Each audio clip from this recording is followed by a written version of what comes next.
We're live. Whoa, God. Yep. For the third attempt here. We went through a little bit to get there, but we're here. High quality. Yeah. Honestly, it might have been a good thing it took us a little bit. We like flushed the bad water out. Yeah. Now we learn. got pure conversation coming. You learn. So Yeah. welcome to Daddy's House Podcast. Oh, that's a great name for a podcast. I don't know. I don't feel like it's mine. I don't know. I think it's got a good ring to it. You look like a daddy. Oh, no. Like a big, strong daddy. Dude, we're going to have to edit out that whole first part. Okay, we won't use that. Okay, so you have a podcast. Yeah. Called the Nearly Famous Podcast. Nearly Famous Podcast. Pretty good name, huh? Nice. How many listens and downloads you getting per month? Top episode, I think we broke like 50. Dude, that's solid. It was pretty good because you definitely don't know 50 people. So I'm like, yeah, that somebody was some listened to strangers. that. Yeah. And out somewhere, and they were just listening to it, and just that's crazy. Yeah, I feel like starting out with all this stuff like music, YouTube, whatever else, it's like everyone you know follows you. Yeah. And then when strangers start to be like, nice, I'm like, oh, wow, you do you think the people you know listen to your podcast? Like, I bet I could send that to this podcast to my brother and my mom. They probably still wouldn't listen to it. I feel like it's kind of heartbreaking. Maybe they would, though. I don't know. Like, do you think it's kind of heartbreaking? It breaks my heart because I feel like people that you know personally, they listen to like episode 1, song 1, and they're like, whoa, yeah, you're doing something. And then they don't ever, they don't care to keep up. Yeah. Like, but if you ever made it famous, they'd be like, damn, I love that song, you know? I that part of me eats me alive. That people are going to be like, I always liked this music. I'm like, no, you didn't. But, you know, it's like, I think it's, you know, I'm sure you listen to a lot of podcasts now, do you? Oh, yeah. What's your top 3? You know what? I've quit with the Joe Rogan podcast. Really? I'm done with him. I hate the guy now. Dude. I'm telling you, that used to be number 1. What? But I feel like all he does, correct me if I'm wrong, but I feel like all he has to say is like, let me tell you about my thoughts over and over and over and over again. And I'm like, man, I'm trying to hear you. I don't even want to hear you. I want to hear your guest. Yeah. It's got to be much more conversational. And it's not anymore. Yeah, I could see that. Lex Friedman's pretty good at having a conversation with somebody. I used to hate Lex, and I feel like he has totally learned the art of conversation. He's great at it. Yeah. So Lex, some of Rogan's are still good, though. I think it really depends on the guest. But I know what you're saying. He kind of sounds like he's like got a message that he wants to put out there. Yeah, I'm like, man, we don't always need to talk about like wild animals, politics. I know all these like talking points now. Yeah. And I don't want to hear them anymore. But I could imagine having that many podcasts, it probably would get to where it's like you only have so much to say, you know? I wonder, though, because I'm like, your guest, like Andrew Huberman was just on there, and I'm like, I'm excited to hear what this Stanford professor has to say. Yeah. And all he had to say was like, so who's like the best in boxing? And I'm like, Huberman, why would you open this can of worms? Now Joe Rogan's going to talk about Ryan Garcia for 30 minutes. But why do I care about that? Yeah. You know? If Ryan Garcia were on there or a boxing, like Bilal Muhammad. Yeah. He was on there and I was like, boom, let's do it. Yeah, it's a fight podcast. Like you're going to listen to that. I'm ready. Yeah. But Huberman, I don't care. I don't care about it. Yeah. Theo Vaughn's is really funny. Theo's great. What about him and Trump? Dude, that was crazy. That was crazy. Trump's been on his and Friedman's. What'd you think about those? Honestly, it kind of bummed me out a little bit. I was like really hoping for Trump to be like authentic and conversational. Yeah. But he had some talking points. Oh, yeah. Yeah. He'd be like, what can you do? He's good at that. He is good. He's an expert, dude. Can you imagine being that sharp at 78? Yeah, that is crazy. But it was weird. Like, they just had Bernie on. Yeah. And I feel like with Bernie, it was like he could just talk about things. He had answers. He was great. But Trump was like, you want to know how I'm going to bring the country back together? The border crisis is worse than it's ever been. And I'm like, wow, man. I love that one where he talked about Joe Biden was like in his pajamas or something. And he's like, and I forgot what he said, but he the little zingers he has are hilarious. He's got a million of them. It's fucking. Let's see, who else has got Tim Dillon. Tim Dillon's got a great podcast. Never listened to it. Oh, he's funny. What about Dax Shepard? Hey, does he have a good one? I haven't listened to his. He's my number 1. Really? Yeah. Okay, I'm going to have to check that one out. He does like 2 a week where he interviews like scientists, but he's always just asking them stuff like, what are you here to talk about, you know? Yeah. And then you get to learn about whatever these guys know. Yeah, he's more of a conversationalist. Yeah. The podcast game's crazy. The one more I listen to a lot is PBD podcast. Have you heard that one, Patrick Bet-David? I've never listened to it. I hear about that dude all the time. He's good. He gets good guests on there. And, yeah, I just feel like it's about having interesting people on there. And, like, I don't know. Some of them are comedy. Like Theo will just say some crazy-ass shit, you know? Some of them are like you're trying to learn something. Yeah. Do you listen to any music podcasts?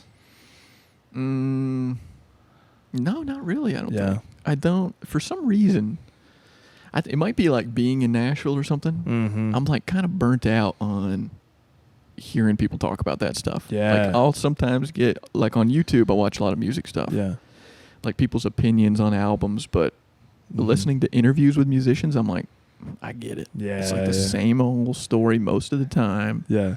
I don't know, for some reason. I might be just getting generally a little burnt out on just music. becoming cynical by I think I every might be. year. I think so. I think Nashville has kind of ruined music for me a little bit. So give us the Nashville story, man. How'd you move out there? What's the last few years been like, and where's your current state of Nashville? Well, okay. Let's hear it on the pod. On the pod. Well, I feel like I thought that I was like top dog here in music. But in hindsight, I'm like, why would I think that? I wasn't really. I can play guitar, bass, drums, and I can, on the computer, put these songs together. Mm-hmm. And on drums, not to toot my own butt, but I think Dude, I've heard this man on the drums. It's I'm pretty good at them. It's pretty damn good. It's like my number one instrument. Yeah. And then I'm like, I'm going to take these skills. You're like an autistic kid just out there banging. Just making loud noise, screaming. Damn it. But I thought I could take these skills to Nashville. Yeah. And then I get to Nashville and I realize everyone there is like insanely good. Like I go to these open jams and I'll just be like, can I drum, you know? Like an open mat type of thing. Yeah. You just like don't know anyone. Then you go out there and it's like, drumming, I can hold my own with anybody, it seems like. But in these other areas, I'm just getting smoked over and over again. For drumming? Not for drumming, for like when I try to play guitar. Oh, I see. And other things, yeah. Trying to like play music, like show my songs, do acoustic stuff. Mm-hmm. It's an intimidating place for all that. Yeah. There's some real people there where you're like, oh my God. And then you're like, you're not famous. You're a barista. Yeah. And then I'm like, what am I doing here? But it seems like sometimes the people that get famous aren't necessarily the most talented. And that is why music is the most depressing thing on this planet. Is because there's no rhyme or reason. Yeah, but you know, jiu-jitsu is kind of similar. I feel like sometimes people break through that are like very unexpected. Like who? You know, like the kid Joseph Chin that just popped off. Like he's really good. He's incredibly talented, but like who would have saw that coming, you know? I think he just did jiu-jitsu for like 3 or 4 years and like studied a bunch of film during COVID. Yeah. And was like training with hobbyists and stuff and then just became like nasty. So what do you think it is though? Like, do you think that a guy from the middle of nowhere can find enough like tournament opportunity or something to make a living doing it through like merit? Yeah, I mean, that's basically what happened to him. Oh, no social media? I mean, I don't even know if anybody these days doesn't have social media, but I'm sure like if you were winning everything, you could. Yeah. But it'd be hard not to because everybody around you, like you go to all the mats and everybody just has phones out. And so somebody's going to film you, you know? Well, yeah, like I feel like that's what's nice about jiu-jitsu is like you could be just awesome, enter a tournament, and destroy everybody. Yeah, yeah. And no one even knows you're from Poland. And especially if you do something unique, you know? Yeah. Like Chin was doing all this like tripod passing stuff, which was like kind of different than what everybody else was doing. And I'm sure music's like that too. It's like if somebody has a different sound, which everybody has a different sound, but you know how like it's just every few years there's that shit that comes out that's like, what is this? I know, and it's so frustrating. You just wish you could have that thing. You're like I've never invented one move in jiu-jitsu, never, you know. That's interesting that like you don't have that itch to do that, or you do. No, I think my mindset is more like model the masters, like see who the best people are, learn the most from them, try to copy it. Mm-hmm. and then just see how good I can get with that. And then like my creativity will be me just rolling, but I'm really trying to model all these like great people like Samuel Gordon Ryan, John Danaher, Mikey. And I'm trying to hit the moves that I've learned from them. That's the way my brain interprets it. And if I do something creative, I'll like, of course it's cool. Yeah. But I feel like I train with certain people and all they do is think about like, let me put you in this weird thing that like I created. And I'm like, I don't have as much patience as I probably should for that, because there is a benefit to that. Yeah. You know, but I'm always like, shut the fuck up. Let me just, Gordon Ryan doesn't do it. Mikey doesn't do it. I don't want to see it. See, and that's something I'm learning as I'm getting older, is like who I am as a person. Yeah. And my brain has never worked that way. Yeah. I have no inkling in my body that is just like going down the path of people who have done it before. Yeah. Everything about me is like, and this is a bad thing. I'm not bragging about this in any way. See, this is probably why we're friends, though. We're kind of opposit in that way. I think it's both. Like, it's interesting to watch you do stuff. Yeah. I know you find me fascinating. This is getting real sus on here. Yeah, Daddy. On Daddy's house. But I'm like, when it comes to music, I'll listen. I don't learn anything. Like, I put on music and I'll play the music for hours, where some people will learn note for note. I'll just be playing over the music, like my own thing. I remember when I went to, me and T-Tom went to your house and listened to you play, it was very like, I'm going to listen to a song and just kind of play it. That's how I do it every time. Yeah, it's not like a very like structured type of thing. No structure. Yeah. I feel like it has worked for me to kind of sound unique and like do my own stuff. I play my own way, but almost like an improv drummer. Constantly, yeah. And I do that on all the instruments. But Nashville is such like a communal thing that I do not fit in the community, because it'll be like, Jake, I play everything, record it all myself, and then I'll have people over, and it's like my turn to be like, here's my song. But it's like, it's unusual, I guess. I don't know how to communicate how it goes. I can't really play with other people. It sucks. So I'm like, what would you like? Have you heard that saying? Like, people say like niche down, like to them, like almost like the most unique niche ever. Like, if I had to describe my jiu-jitsu niche, it would be like De La Hiva, underhook De La Hiva attacks or something like that. What would be like your like super niche down, like unique thing that you've been doing from like the very beginning that you feel like you can hang with like everybody? So drumming, but like improv drumming, like freestyle drumming? I don't think it would. Well, drumming, that would be my strongest skill in like a community. Yeah. Like when I go to these jams, I can just be like, I'll drum, and I don't even need to know the song. I can do it. But I'm not trying to make any money even doing that. I'm trying to be like my own, make my own music. And in that way, I don't know any notes on a guitar. And I think that is probably like my strongest suit, where I'm like all ears. I am all just like, this sounds cool. Yeah. I think it sounds cool. You're like a just blind person with them ears just perked up. That's right. That's Dang, right. dude. I'm just like, here's a guitar. This sounds neat. I don't know what I'm doing, and I can't communicate it to you, unfortunately. But it sounds cool, doesn't it? And most of the time, people are like, yes, it does. Yeah. I'm like, okay, cool. No, yeah, this is some fire shit. Yeah, I don't know. What have you been listening to lately? Black Keys put out a new album.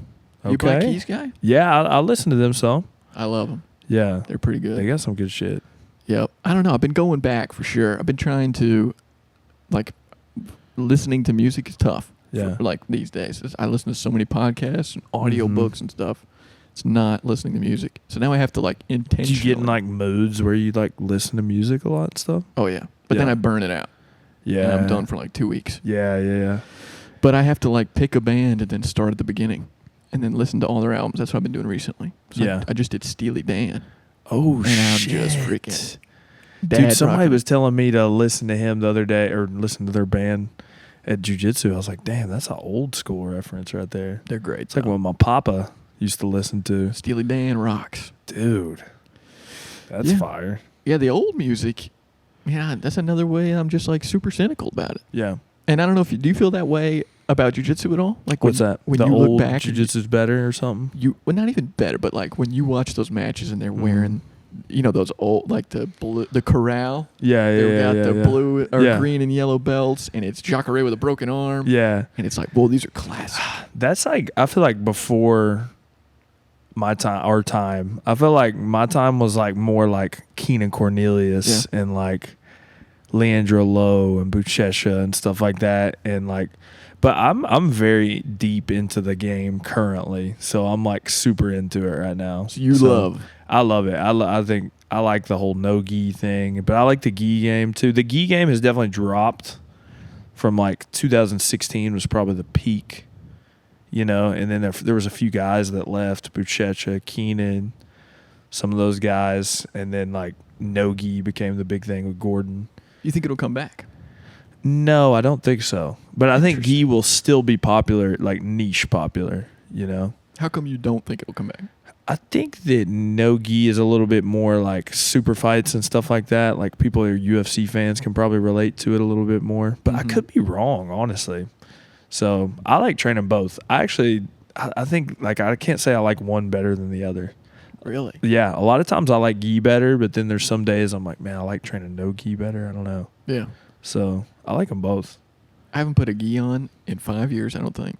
Really? And I'm still just. I tried a no gi loop choke today. Dude, yeah. You had the loop choke, man. It's like. They were talking about the loop choke earlier. Yeah. I forgot who they were talking about. I wish I could remember the guy's name. Marigali? No, they were talking about someone that trains here, maybe, or not. Oh, Jamar. They were like, he just loop chokes everybody. He loop choked me 20 times, whatever. And I was like, you ain't seen nothing. No, gi jiu-jitsu is like, I don't know. It's not as exciting. Like if you were going to show one of your friends like a gi match that didn't know anything about jiu-jitsu, like, do you think you could get them into it?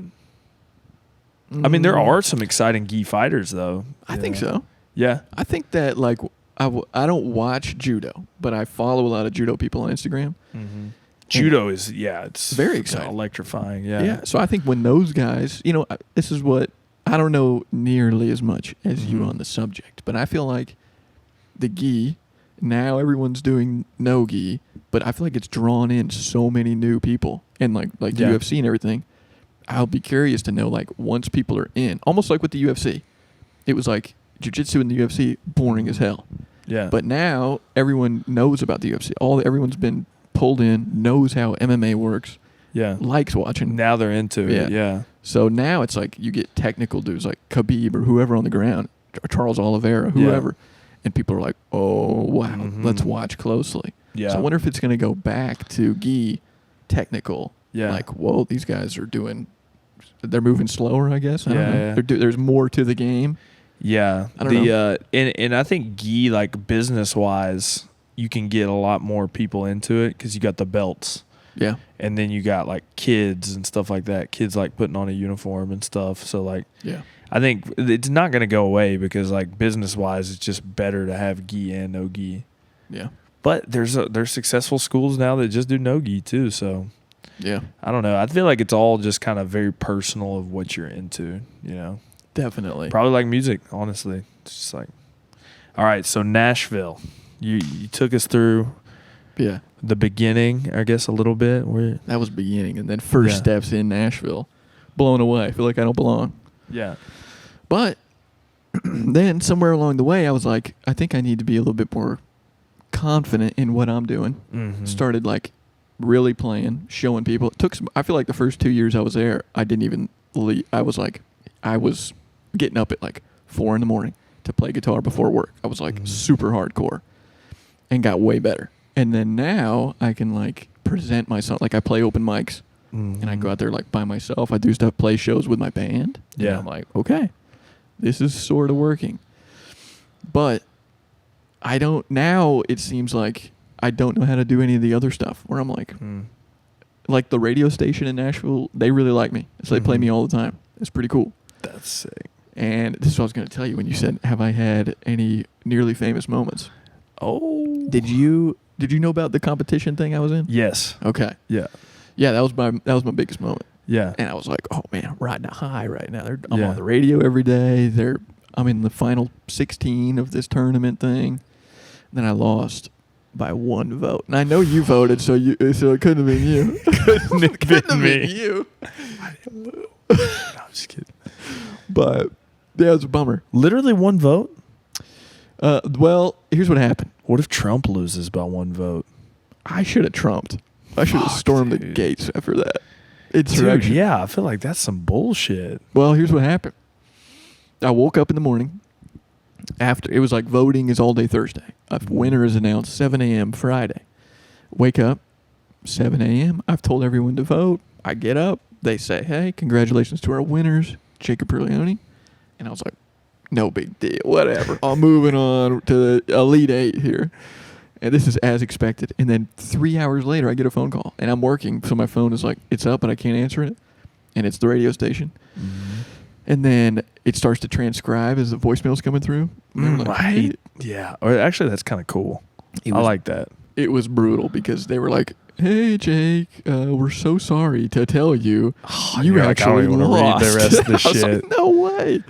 So I called and I was like, is this a joke? Then they were like, we thought you won by 1 vote. Really, you lost by 3 votes or whatever. And I was like, how is that possible? What? So I don't know what happened, but that was a bummer. But that was like 6 months ago. And did you know I wrote a book?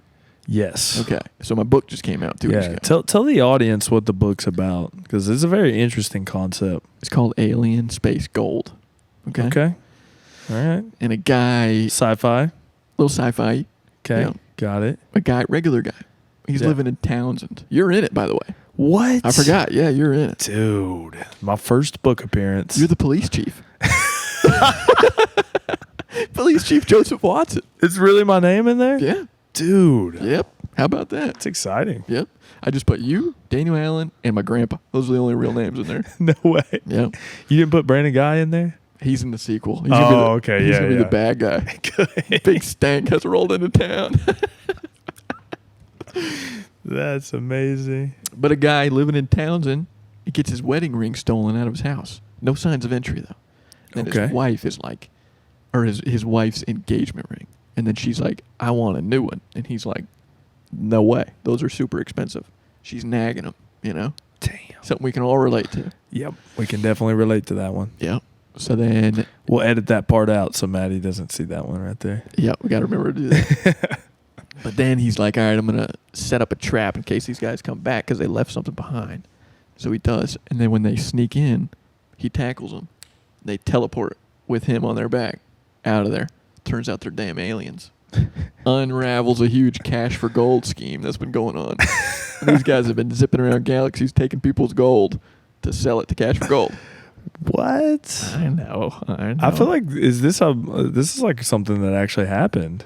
I think it felt gifted to me by the spirit, God, whatever you want to call it. Were you just like, what? Were you just like hanging out one day and you were like, I should write a book? You've been wanting to for a while. Yeah. Yeah. I've always wanted to write. So I've started 1 million. Yeah. But then my brother was like, he's a way better writer than me, but he never finishes anything. And he was like, I got an idea. And he just told me, guy's wife gets her wedding ring stolen by aliens. And he has to go get it back. And I was like, that's pretty funny. I'm going to write it. Yeah. And I was like, you should write it with me. And he was like, okay. And then I'd write like 2 chapters and be like, are you ready to contribute? And he'd be like, no, I got to be in the right mood. Ended up writing the whole damn book. He didn't even do one thing. So it was kind of out of spite. I had to finish it. Yeah. Yeah. It is hard to like start something and finish it. Oh, yeah. You know, that's the hardest thing. I used to think it was all about like coming up with good ideas. And now I'm like, man, I don't even know if it is. I think it's just like doing something. Because I feel like I've had a lot of great ideas, but then like you said, like kind of went into it for a little bit and then just pulled out of it, you know? Yeah. But the ones I've stuck with have been really good things, but they don't even have to be a great idea. It's just a follow through. It's the follow through. Yeah, it's so hard. Because it's exciting to think of something new. Oh, yeah. It's like fun to like think of like, you remember all the ideas we used to come up with all the time, but like the hard part is like this podcast thing, like just setting this shit up is hard. Yeah, I'm exhausted. It took us an hour to get this going. Editing is hard. Asking the person to be on it's fucking hard. And then like you get like 2 views and you're like, oh shit. Wasn't even worth it. But I think it is worth it though, you know. What is it